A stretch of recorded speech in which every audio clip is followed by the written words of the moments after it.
Aquele dia começou com um peso estranho no peito, embora eu tentasse me convencer de que seria apenas mais uma formalidade. A notícia da morte de Delano me atingiu como alguém que recebe um comunicado frio, sem lágrimas, sem alívio, apenas uma estranha sensação de encerramento. Depois de mais de 20 anos separados, seu nome não despertava raiva nem afeição. Apenas uma lembrança indistinta de tudo o que tínhamos sido e deixado de ser. Ainda assim, quando o convite para o funeral e, acima de tudo, para a leitura do testamento chegou, percebi que não poderia evitá-lo, eu tinha que estar lá, mesmo que fosse apenas para não permanecer um fantasma na história que ele havia escrito sem mim. O funeral foi tudo o que eu temia. Distante, cheio de rostos elegantes que eu nunca tinha visto antes, com olhares que me julgavam como se eu estivesse usurpando um espaço que não me pertencia. Ernest, meu filho, movia-se, confiante entre eles, cumprimentando e aceitando condolências como se fosse o herdeiro indiscutível de um império. Ele não me disse uma palavra, apenas um olhar seco, treinado por anos de desprezo. Sentei-me em um canto, vestindo meu surrado casaco azul e apertando as mãos no colo, sentindo-me deslocada em um mundo que um dia ajudei a construir do zero. Mas a parte mais difícil não foi isso, e sim o que veio depois. A leitura do testamento, a verdadeira fenda que se abriria naquele dia. A sala do advogado tinha um ar pesado, como se todos os presentes prendessem a respiração, esperando para ouvir o que já davam por certo. Ernest sente-se à cabeceira da mesa, com sua habitual arrogância, certo de que aquilo era apenas uma formalidade para confirmar o que acreditava ser seu por direito. Eu, por outro lado, permaneci em silêncio, tentando não chamar atenção. O murmúrio dos convidados se dissipou quando o advogado abriu o processo e começou a ler. A tensão poderia ter sido cortada com uma faca. E a cada frase meu coração batia mais rápido, como se pressentisse que algo grande estava prestes a acontecer. Os arranjos iniciais pareciam normais, uma pequena propriedade, alguns bens menores para parentes distantes, até que chegou ao nome de Ernest. Seu rosto ficou tenso ao saber que herdaria apenas uma casa à beira do lago e um bloco de ações, sob a condição de permanecer como diretor da empresa por 3 anos. O silêncio que se seguiu foi brutal. Ernest forçou um sorriso nervoso, mas todos notaram a surpresa. Eu também. Mas o mais inesperado ainda estava por vir. Quando o advogado chamou meu nome, senti o ar escapar dos meus pulmões. Ninguém naquela sala, nem mesmo eu, estava preparado para o que estava por vir. O advogado anunciou que eu era o beneficiário da maior parte, 51% da empresa, um imóvel em Atlanta e um fundo de 35 milhões de dólares dos Estados Unidos que estava guardado desde 2004.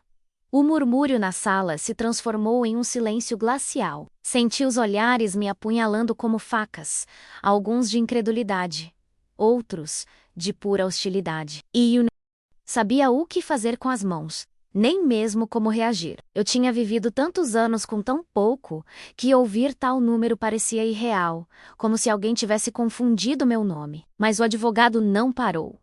Tudo estava escrito com uma clareza que não deixava margem para dúvidas. Ernest explodiu. Bateu com a palma da mão aberta na mesa, acusando-me de manipulação, dizendo que era uma farsa, que eu nunca merecia nada daquilo. Sua voz tremia de raiva, e pela primeira vez, vi um lampejo de incerteza em Suze Olhouse. O advogado interrompeu calmamente, explicando que havia algo mais. Um vídeo que Delano havia gravado antes de morrer. A sala engasgou. Ernest afundou na cadeira, ainda furioso, enquanto eu mal conseguia me manter de pé. O dia, já estranho desde o início, acabara de se transformar em um terremoto incontrolável. A tela se iluminou, revelando o rosto de Delano, mais velho do que eu me lembrava, com cabelos grisalhos e uma voz comedida, como se pesasse cada palavra. Ele disse que sabia que suas decisões surpreenderiam a muitos, mas não queria ir embora sem colocar as coisas em ordem. Reconheceu que havia cometido erros como marido e como pai, que havia deixado a ambição consumi-lo até perder o que realmente importava. Quando mencionou meu nome, senti todo o meu corpo tenso. Ele se desculpou por não ter reconhecido minha importância nos anos em que o sustentei, com nada além de um piano e a esperança de um café musical que nunca existiu. Os presentes pareciam desconfortáveis.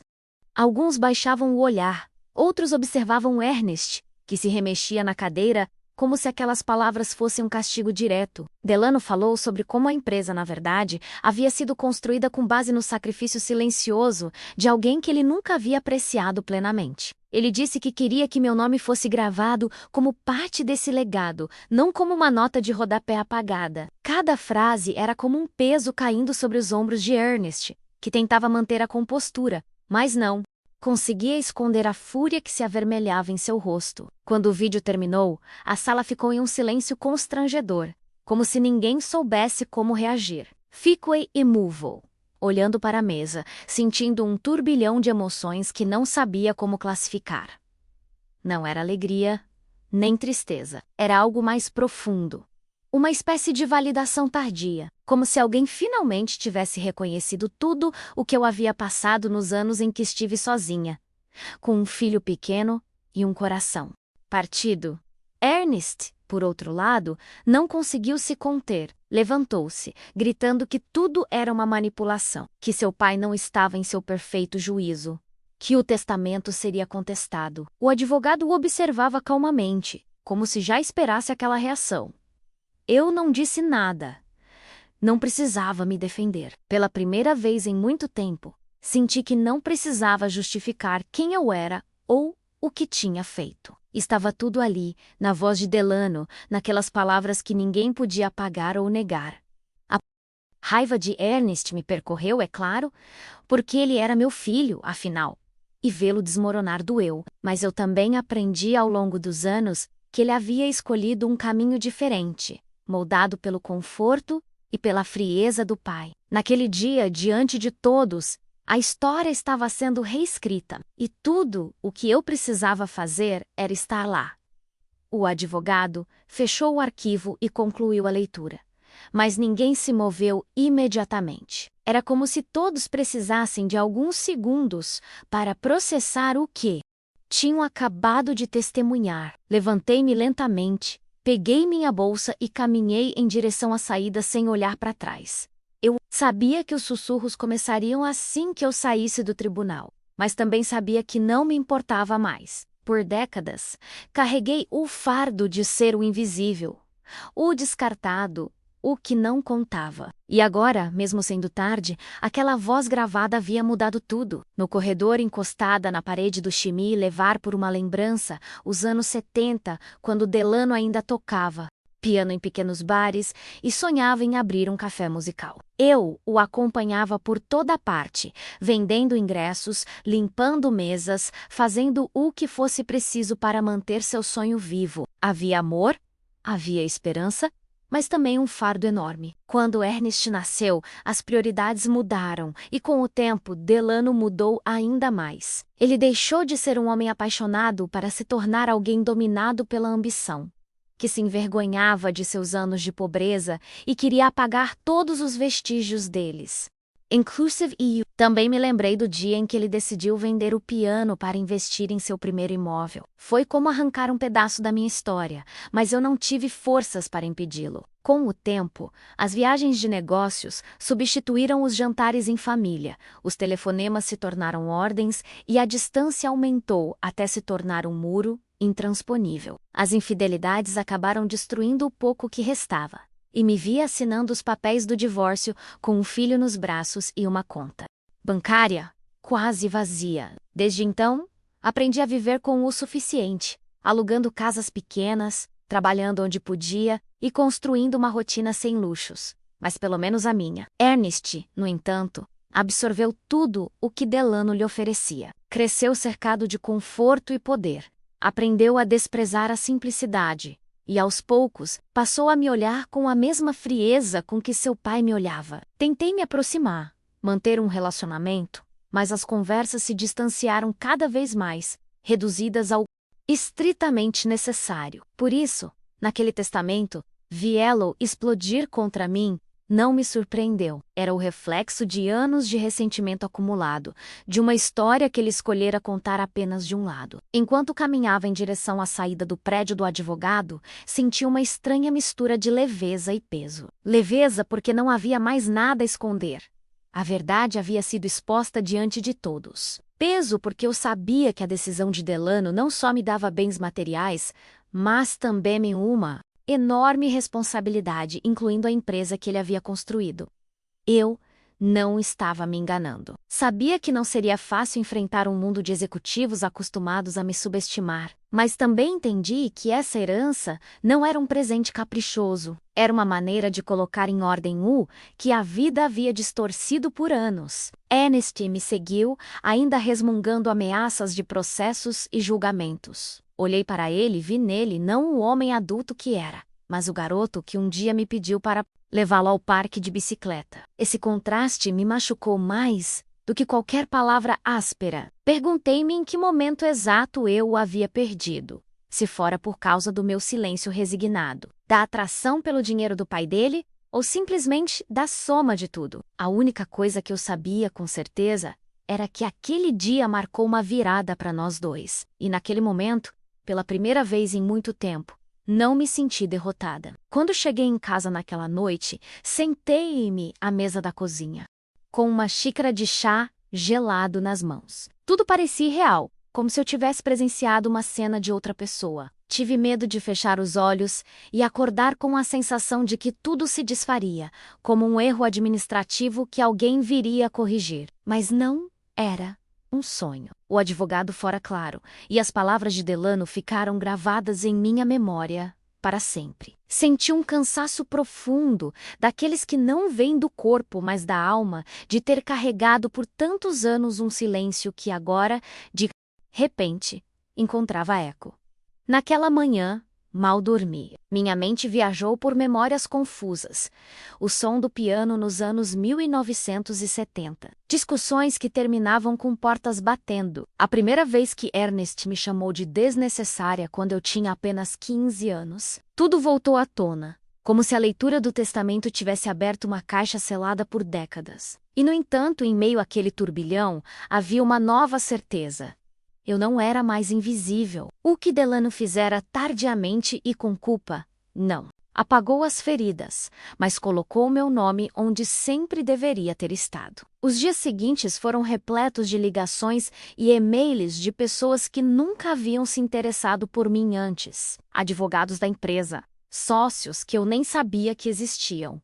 E até conhecidos distantes que, de repente, quiseram colocar o papo em dia. Era estranho, quase desconfortável, ver meu nome despertando tanto interesse só porque vinha acompanhado de milhões de dólares. Eu, que havia passado anos sendo ignorado, de repente me vi o centro das atenções que não havia pedido. Aprendi a responder com calma, mesmo que por dentro minhas mãos ainda tremessem enquanto ouvia cada detalhe jurídico e cada plano futuro que outros queriam me impor. A parte mais difícil, no entanto, continuou sendo Ernest. Suas mensagens eram uma mistura de repreensões e ameaças veladas, como se ele quisesse me desgastar até que eu desistisse de tudo. Certa vez, ele me ligou para dizer que o que havia acontecido era uma injustiça histórica e que ele não descansaria até que fosse revertida. Eu ouvia em silêncio, sem discutir. Eu havia aprendido que às vezes o silêncio pesa mais que 1000 argumentos. E embora me doesse que ele me visse como um inimigo, eu também entendia que esse legado havia destruído a narrativa que ele havia construído a vida toda, a de um pai todo-poderoso e uma mãe irrelevante. Poucos dias depois, tive que me apresentar à empresa para uma reunião formal com o conselho de administração. Entrei no prédio com suas paredes de vidro e mármore. Um lugar que sempre considerei de longe um símbolo do mundo de Delano. Senti todos os olhares voltados para mim. Alguns com desconfiança, outros com um respeito fingido, que eu sabia que não era real. Sentei-me à mesa principal e ouvi atentamente cada apresentação, sem interromper. Não era hora de me exibir, mas sim de observar e aprender. O engraçado é que, enquanto conversavam sobre finanças, eu pensava em quantas noites eu havia passado camisas para que Delano pudesse estar impecável naqueles mesmos cômodos. Quando a reunião terminou, caminhei pelo corredor principal e vi um enorme retrato de Delano pendurado na parede. Parei por alguns segundos para observá-lo. Lo estava sério, com aquele ar de magnata que tanto cultivara, mas não viu o empresário. Viu o homem que um dia dormira num colchão no chão de um apartamento barato, sonhando com um futuro que parecia impossível. E pensei que no fim tudo o que construí estava sustentado por alicerces que eu mesmo silenciosamente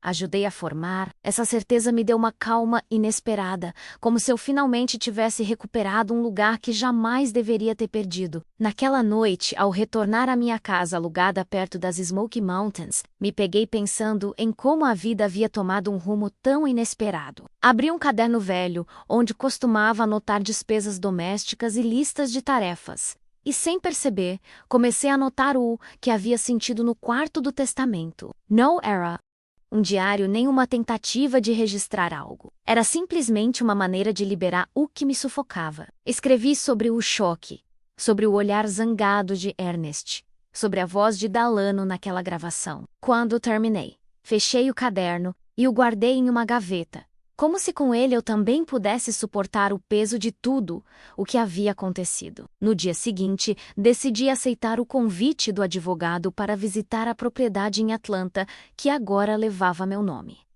A viagem foi silenciosa. A cidade parecia maior e mais distante do que nunca, repleta de memórias que eu preferiria não tocar. Quando chegamos, vi a fachada da casa e senti um arrepio. Era uma mistura de luxo e abandono, com um portão imponente que não escondia as marcas do tempo. Atravessei a soleira com passos lentos, e cada canto me falava de uma vida que havia sido congelada, como se Delano quisesse me deixar uma mensagem em cada parede. Dentro do casa, o silêncio era tão denso que parecia audível. Caminhei pelos corredores, reconhecendo móveis que um dia sonhamos em comprar quando mal tínhamos o suficiente para pagar o aluguel. Tudo estava intocado, como se o tempo tivesse parado. Em um dos cômodos, encontrei um envelope com meu nome escrito à mão. Meus dedos tremiam ao abri-lo. Era uma carta de Delano, escrita com uma caligrafia trêmula, na qual ele falava da dívida emocional que havia me deixado. Ele disse que nunca poderia me pagar pelos anos perdidos,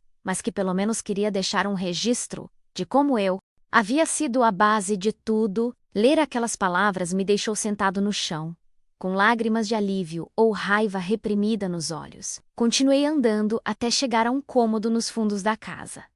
Quando abri a porta, lá estava o piano. Nosso piano. O mesmo que ele havia vendido décadas atrás, ou pelo menos um idêntico, pois reconheci as marcas na madeira, as mesmas deixadas por um cigarro mal apagado em 1976. Aproximei-me lentamente. Passei a mão pela poeira acumulada e senti todo o meu passado voltar. Sentei-me no banco e, com dedos trêmulos, toquei a primeira nota da melodia que ele havia composto para mim. O som ressoou no cômodo vazio como um eco de outra vida. Enquanto tocava aquelas notas, uma sensação me invadiu, impossível de descrever com simplicidade. Não era pura nostalgia. Era uma mistura de tristeza, reconhecimento e uma paz estranha que eu não sentia há décadas. Foi como se de repente eu entendesse que minha herança não eram apenas números ou propriedades, mas a validação pela qual esperei a vida toda. Fiquei ali sentado por vários minutos, deixando as teclas falarem por mim, enquanto as lágrimas caíam sem que eu tentasse contê-las. Foi naquele momento que entendi que, pela primeira vez, o peso de tantos anos de silêncio não me pertencia mais. Se você leu até aqui e esta história o emocionou, conte-me de onde você está lendo na comunidade e curta para que mais pessoas que passaram por situações semelhantes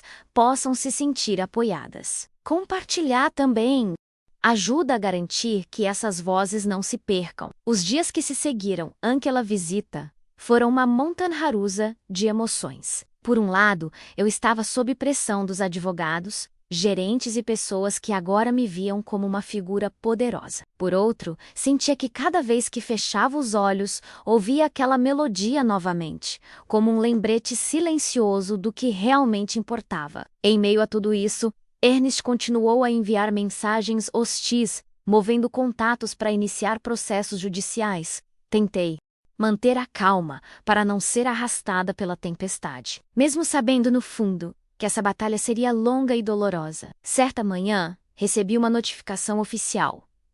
Ernest havia apresentado sua primeira contestação ao testamento.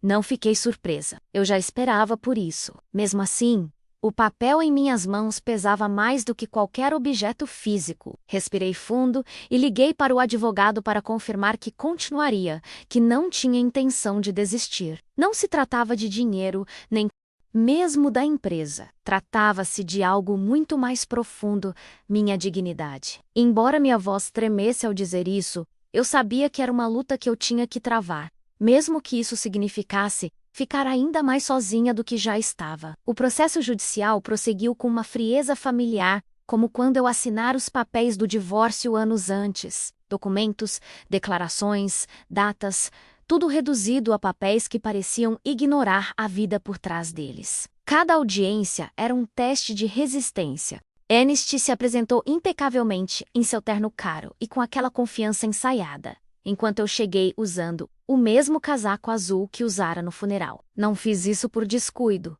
mas porque era a minha maneira de me lembrar de quem eu era. Alguém que aprendera a viver com o suficiente, sem precisar fingir. E, embora seu olhar desdenhoso tentasse me intimidar, não conseguiu me quebrar como antes. Em uma dessas sessões, o juiz pediu para reproduzir o vídeo de Delano para incorporá-lo como prova. O tribunal ficou em silêncio ao ouvir aquela voz novamente.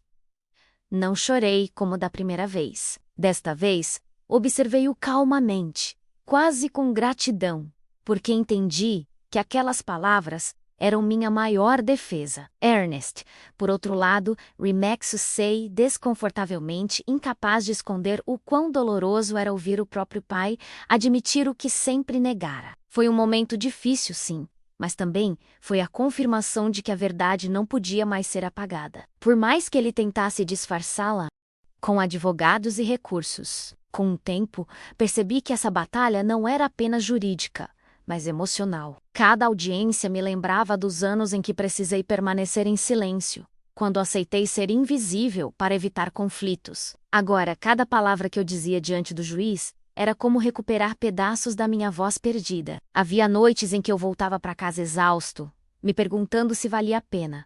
Mas, olhando para minhas anotações e para o piano na propriedade em Atlanta, lembrei-me de que não estava lutando por números em uma conta bancária, mas pelo reconhecimento que me foi negado por toda a vida. A mídia também começou a se aproximar. Alguns jornalistas buscavam manchetes fáceis, retratando-me como a ex-mulher benéfica que guardava tudo. Outros tentavam me retratar como vítima de um magnata de sangue frio.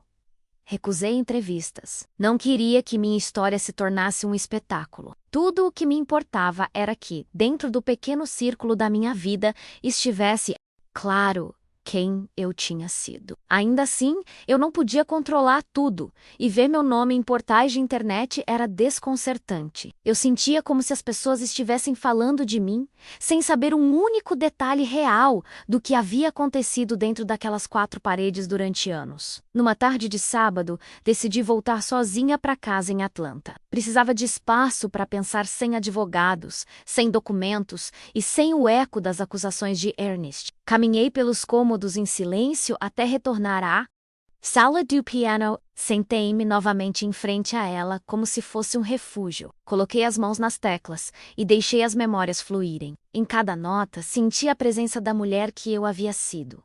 A jovem que apoiou o músico sonhador, a mãe que trabalhou dia e noite, a mulher que aprendeu a suportar em silêncio. Foi como se todas essas versões de mim se unissem naquele instante. Com o tempo, comecei a passar mais tempo naquela casa do que na minha própria casa alugada perto das Smoky Mountains. Não era pelo luxo ou pelo conforto, mas porque encontrei ali um espaço onde podia me reconciliar com o meu passado. Às vezes, eu me pegava caminhando pelo jardim, relembrando as conversas que nunca aconteceram e os silêncios que me moldaram. Descobri que o que mais me conectava àquele lugar não eram os bens materiais, mas a capacidade de me olhar no espelho sem me sentir invisível. Era como se cada canto me dissesse: aqui também, você fez parte da história. Enquanto isso, Ernest continuava. Sua guerra pessoal. Seus advogados persistiam, mas cada tentativa parecia perder força. Eu entendia sua raiva, mesmo que não a compartilhasse. Eu sabia que para ele não se tratava apenas de dinheiro, mas de orgulho, de se recusar a aceitar que seu pai o tivesse colocado em um papel secundário em relação a mim. Aquela ferida o consumia, e vê-lo assim me doía, porque, por mais distância e desprezo que houvesse, ele ainda era meu filho. Mas eu também sabia que não conseguiria suportar o peso de suas asas. Pela primeira vez, decidi não tentar salvá-lo de si mesmo, porque entendi que meu papel não era mais me justificar, mas viver minha própria restituição. Poucos meses depois, o juiz proferiu a decisão final. O testamento era válido e não havia fundamento para anulá-lo. Senti um profundo alívio, não tanto pelos bens assegurados, mas porque finalmente poderia encerrar aquele prazo. Ernest saiu do cartório com uma expressão severa, sem sequer olhar para mim. Observei-o sair, com um nó. Queria me aproximar dele e dizer alguma coisa, mas entendi que não era o momento. Algumas feridas precisam de silêncio para cicatrizar, e forçar um diálogo só abriria mais fissuras. Saí de lá com a certeza de ter defendido o que era meu por direito, mesmo que o preço fosse a distância do meu próprio filho. Nos dias seguintes voltei ao piano e deixei a música falar por mim. Não sou pianista, nunca fui, mas aquelas teclas guardavam a memória de uma vida inteira. Cada vez que eu as tocava, sentia como se estivesse recuperando pedaços de mim, como se estivesse juntando fragmentos quebrados. Descobri que não precisava provar nada a ninguém, que a verdadeira herança não eram os milhões nem a empresa, mas a voz que eu havia recuperado depois de tantos anos de silêncio. E embora a solidão ainda me acompanhasse, ela já não me pesava tanto. Pela primeira vez, aquela solidão tinha gosto de liberdade. Com o passar dos meses, minha rotina mudou gradualmente. Deixei de ser a mulher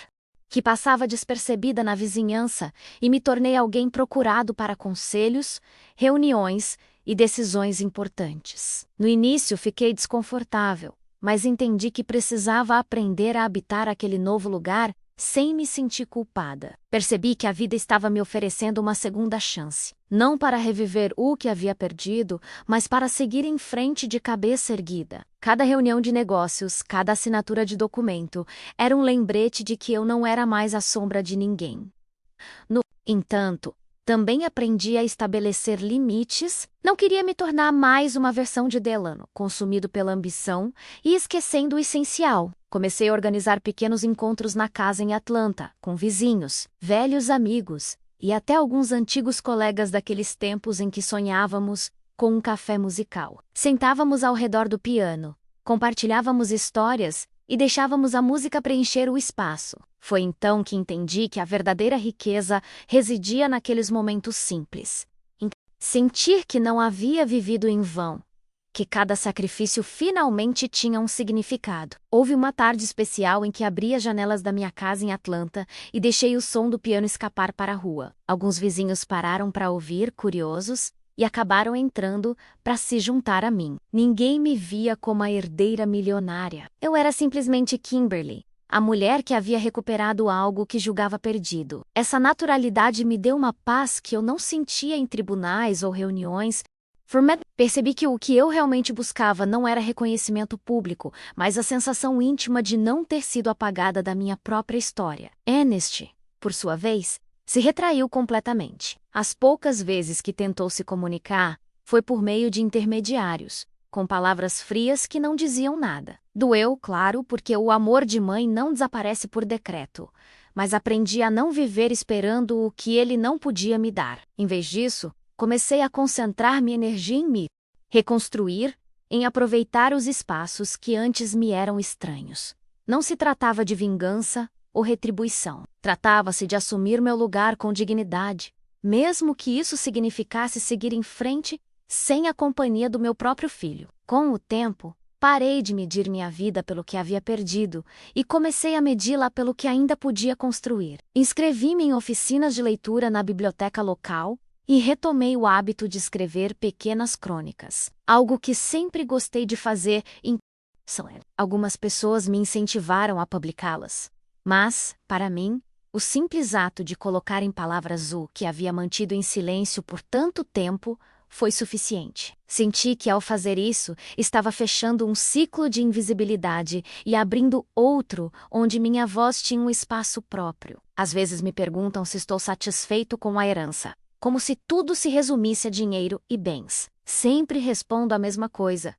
Dinheiro resolve necessidades, sim, mas o que realmente me transformou foi ouvir, mesmo que tarde, que eu tinha sido essencial em uma história que tentaram apagar de mim. Essa validação, essas palavras gravadas, eram o verdadeiro tesouro. E toda vez que me sento ao piano e toco aquela velha melodia, lembro a mim mesmo que o reconhecimento pode chegar tarde, mas quando chega, tem o poder de mudar tudo. Hoje minha vida não é perfeita, nem de longe, mas é minha de um jeito que não era antes. Ando pela rua sem me sentir invisível, certa de que não preciso provar nada a ninguém. Às vezes paro para pensar na ironia.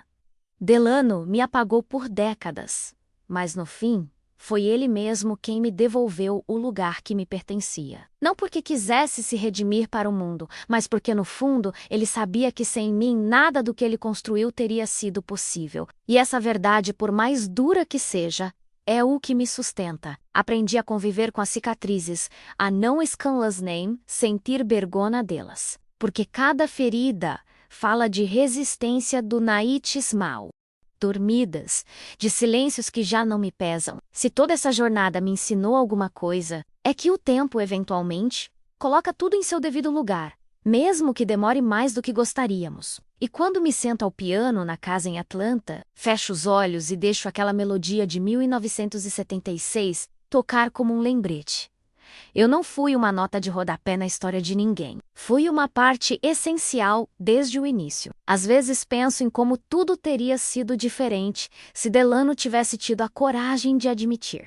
Antes, quando ainda éramos jovens e havia tempo para reparar os danos. Mas não me deixo levar por esse pensamento, porque aprendi que ficar remoendo-os, e se só prolonga a ferida, o que eu faço é agradecer, à minha maneira, por ela ter deixado um testemunho que mudou o curso da minha vida, pelo menos em seus últimos dias, não apagou a dor, não curou todas as cicatrizes, mas me devolveu algo que eu nunca pensei que recuperaria. O direito de ser vista dulcir reconhecida. Com o passar dos anos, percebi que minha verdadeira vitória não estava nos milhões, nem nos bens, nem mesmo na empresa. Minha vitória estava em não me perder, apesar da solidão, do desprezo e da invisibilidade. Porque resistir em silêncio também é uma forma de luta, mesmo que ninguém a aplauda. Hoje posso compartilhar isso sem medo, porque sei que não estou sozinha. Muitas pessoas viveram histórias semelhantes, e sei que, ao compartilhar a minha, talvez outra pessoa encontre forças para não desistir. Hoje, continuo a viver entre a tranquilidade da minha casa nas Smoky Mountains e visitas ocasionais a Atlanta. Não preciso me cercar de luxos ou títulos grandiosos. O que preciso é de paz, e a encontrei aos poucos. Algumas manhãs, acordo cedo, faço café e leio livros antigos de segunda mão, como costumava fazer, mas com uma diferença. Agora não sinto mais que minha vida se reduziu a apenas sobreviver. Agora sei que tudo a que resisti me trouxe até aqui, e que, embora o reconhecimento tenha chegado tarde, veio com força suficiente para mudar tudo. Não sei o que acontecerá com Ernest no futuro. Talvez um dia ele encontre uma maneira de me perdoar por algo que nunca foi minha culpa. Ou talvez o orgulho o afaste para sempre. Não sei.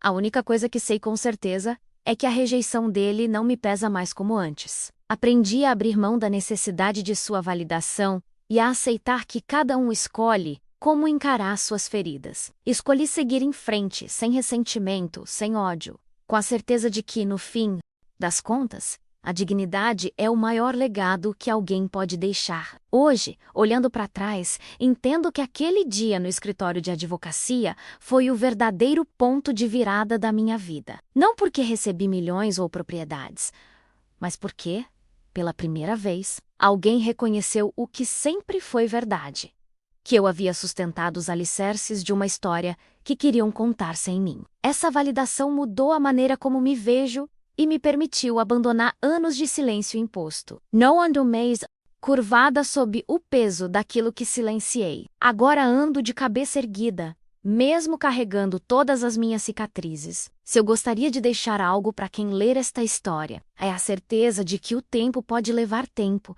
mas também pode restaurar o que parecia perdido. Às vezes, o reconhecimento chega tarde.